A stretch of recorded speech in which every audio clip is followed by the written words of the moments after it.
Saya kalau tidak disertai Tuhan, mungkin saya sudah tidak hidup sampai hari ini.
Ibrani 13 ayat yang ke-8.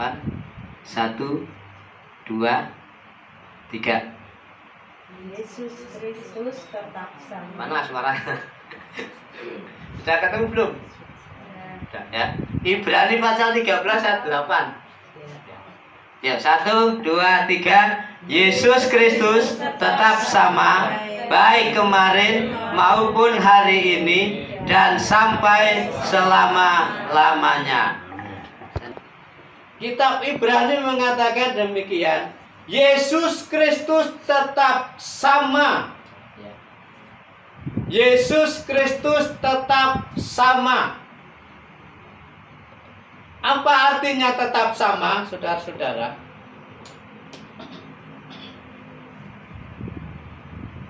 Yesus Kristus tetap sama itu artinya bahwa Dia itu adalah satu-satunya Tuhan.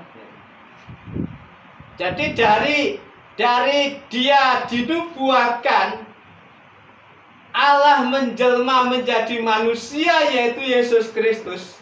Dari sejak Dia menjadi manusia lahir di dunia ini sampai hari ini, Dia tetap Yesus Kristus Tuhan yang kita percayai. Amin. Jadi Yesus tetap sama itu tidak akan tergantikan dengan siapapun dan dengan apapun. Itu yang dimaksudkan Yesus Kristus tetap sama. Bukankah Alkitab juga dikatakan Dia adalah Alfa dan Omega, Dia yang awal dan yang akhir. Jadi tidak ada periode-periodenan, saudara-saudara ya.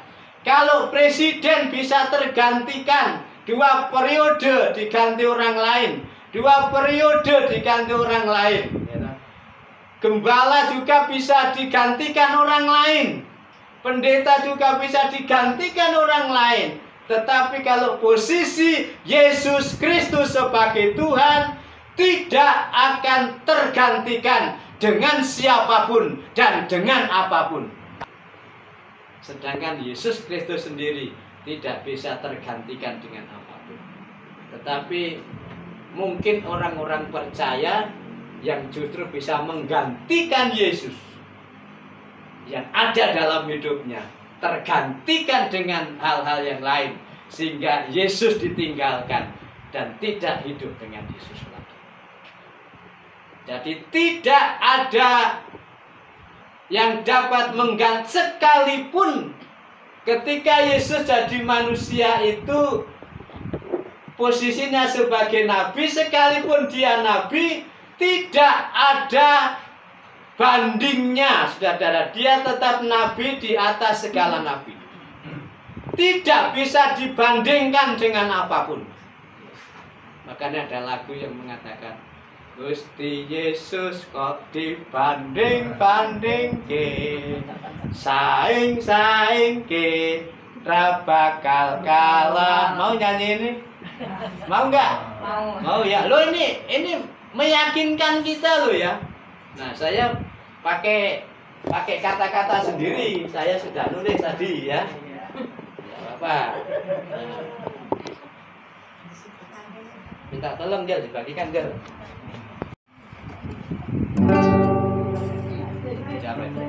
Ki. Coba Ki. Saya tak nyanyi dulu ya. Gusti Yesus kok dibanding-bandingin, saing-saing ra bakal kalah. Itulah tetep ajak tresnane, ajak kuasane lan kamulyane. Sing masuk yo ono ngerti, iku iki yo ono Gusti.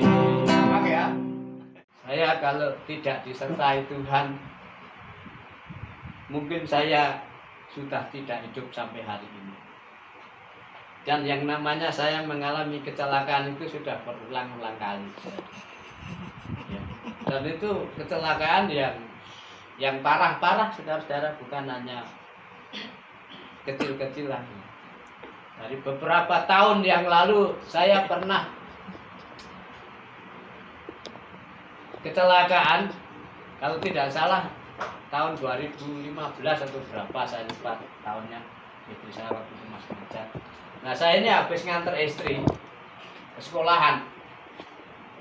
Nah, istri saya tak turunkan di sekolahan, terus saya langsung jalan karena tujuan saya mau ke Sumowono. Nah, tapi rupa-rupanya di perjalanan itu, ya saya sih ndak nolan lah. Cuma perasaan saya itu kok sepertinya masih gonceng ke orang gitu, saudara. Gonceng ke orang gitu. Nah, sampai ke salah satu tempat setelah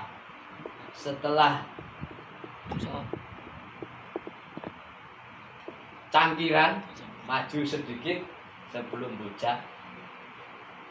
Tidak ada apa-apa, lubang juga tidak ada, air juga tidak ada, posisinya tidak ada masalah.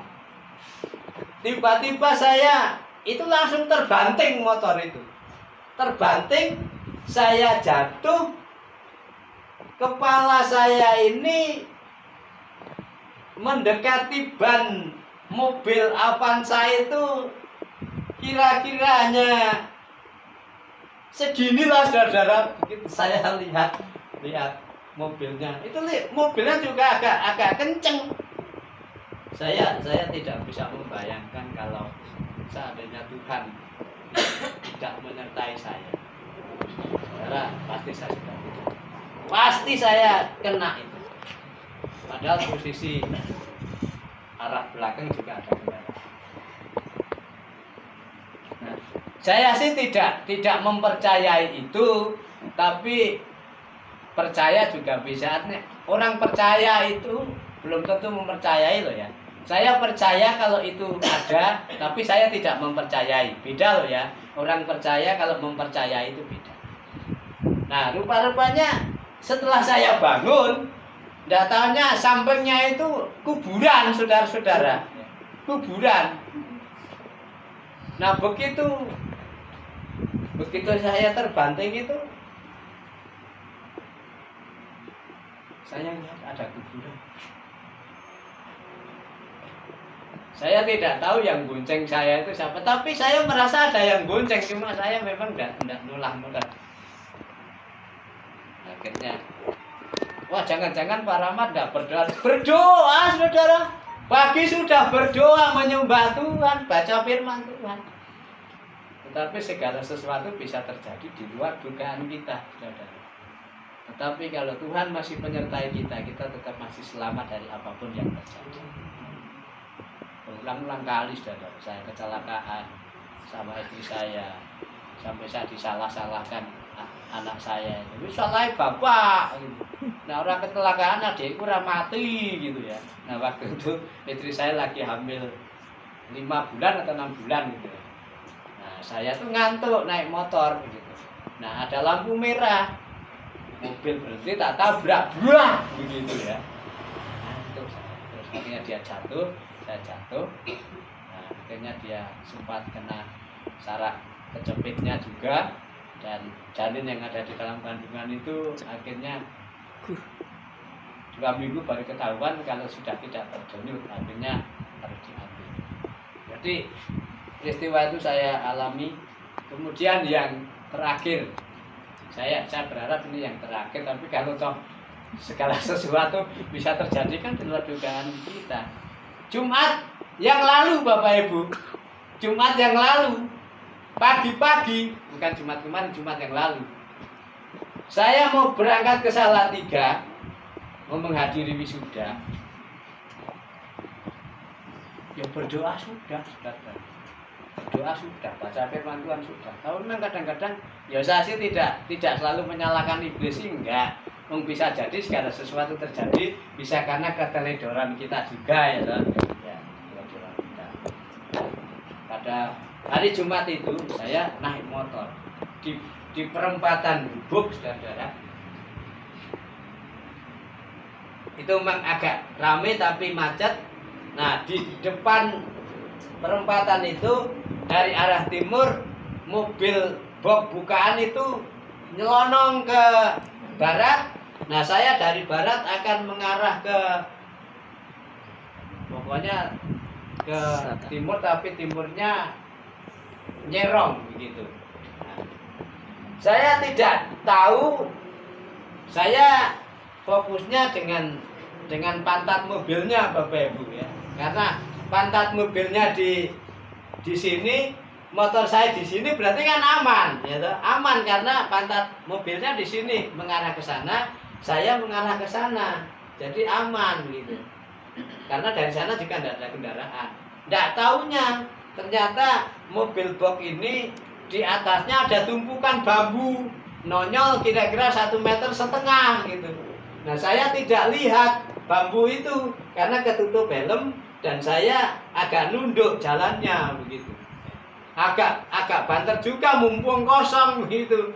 Nah, pantatnya mobil di sini, tapi saya tidak lihat kalau ada bambu. Banter begitu sampai helmnya itu terpental, dan ini kenceng juga ngantemnya, saudara. Tapi puji Tuhan, cuma yang lecet sebelah sini toh.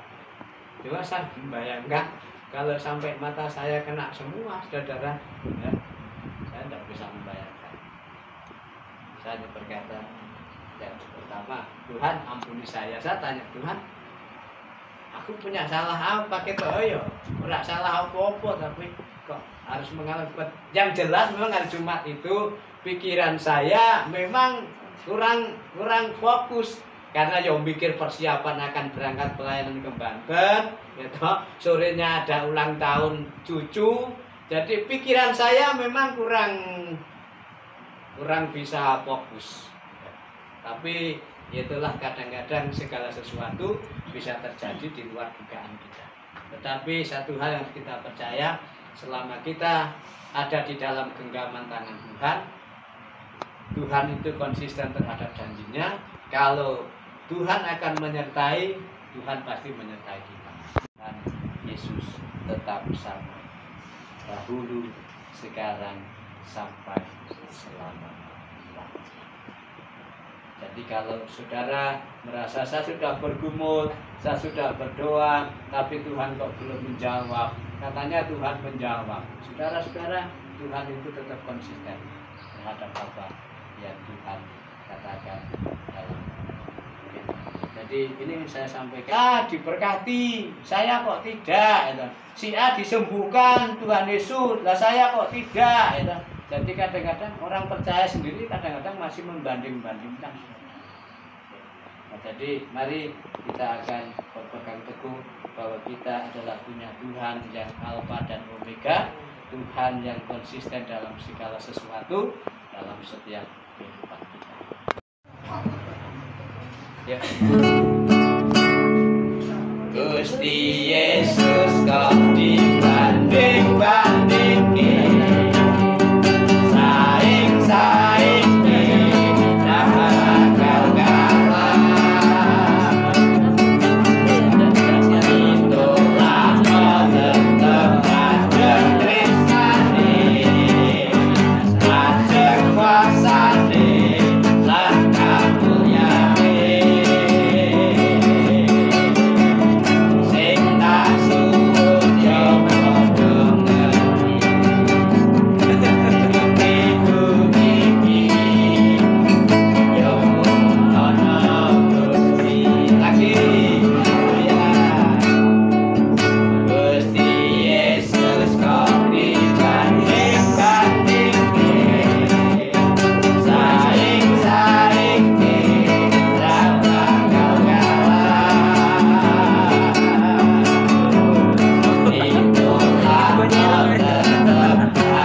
kuasa